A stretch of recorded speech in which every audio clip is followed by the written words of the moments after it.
Hello students, turning point চ্যানেলে তোমাদেরকে স্বাগত। এখন আমি তোমাদের সামনে নিয়ে এসেছি একটা সায়েন্সের ক্লাস, জীবন বিজ্ঞানের উপর একটা চ্যাপ্টার, সালোক সংশ্লেষ। চলো ক্লাসটা শুরু করি। 1 নম্বর প্রশ্ন, সালোক সংশ্লেষে উৎপন্ন অক্সিজেনের উৎস কী?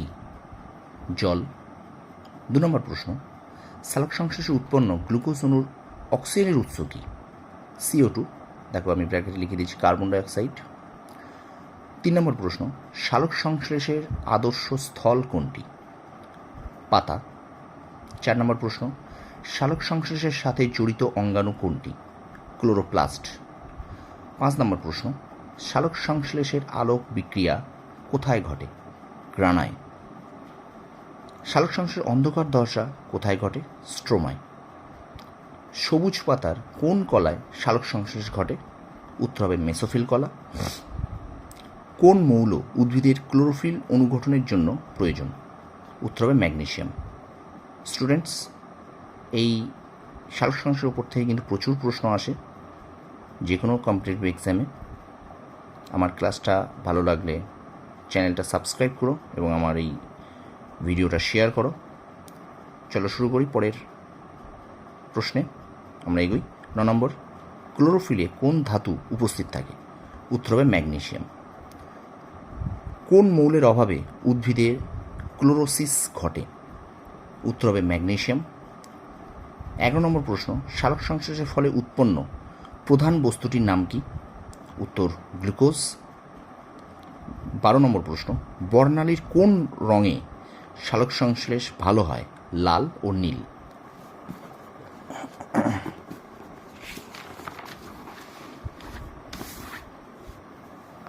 13 নম্বর দেখো প্রশ্ন, সালোক সংশ্লেষের প্রয়োজনীয় কাঁচামাল দুটি কী কী?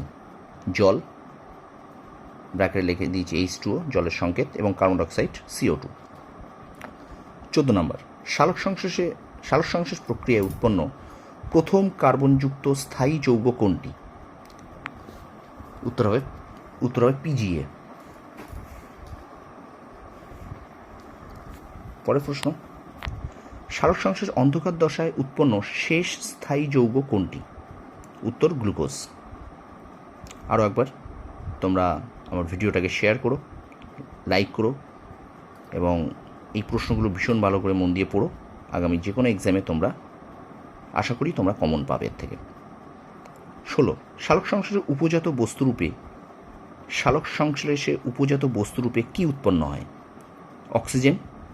17 দাগ, সালোক সংশ্লেষ প্রক্রিয়ায় কী জাতীয় খাদ্য উৎপন্ন হয়? শর্করা জাতীয় খাদ্য। কাকে হিল বিকারক বলে? NADP-কে হিল বিকারক বলা হয়। সালোক সংশ্লেষ বিক্রিয়াকালে কোন উপাদানটি বিজারিত হয়? Carbon dioxide. মনে রাখবে, সালোক সংশ্লেষে কিন্তু জারিত হয় সেটা কিন্তু উপজাত বস্তুরূপে কী উৎপন্ন? অক্সিজেন। আর এখানে বলছে সালোক সংশ্লেষ প্রক্রিয়ায় কোন উপাদানটি বিজারিত হয়? এটা কিন্তু কার্বন ডাইঅক্সাইড, ওটা উপজাত বস্তুরূপে। ঠিক আছে। আচ্ছা, গ্লুকোজের প্রধান উপাদানগুলি কী কী? কার্বন, হাইড্রোজেন ও অক্সিজেন। তো এই ছিল সালোক সংশ্লেষ থেকে 20টা প্রশ্ন। আমি পরের যে কোনো ভিডিওয়ে আর একটা পার্ট নিয়ে আসবো, যেটা থেকে আমি সালোক সংশ্লেষটা পুরো কমপ্লিট করে দেব। তো স্টুডেন্টস, এখনকার মতো ভিডিওটা এই পর্যন্ত। তোমরা খুব মন দিয়ে পড়াশোনা করো, সামনে কিন্তু প্রচুর এক্সাম আছে। নিজের সেরাটুকু প্রস্তুতি দাও। তোমরা সফল হও, তোমাদের সব সাফল্য কামনা করি। ধন্যবাদ।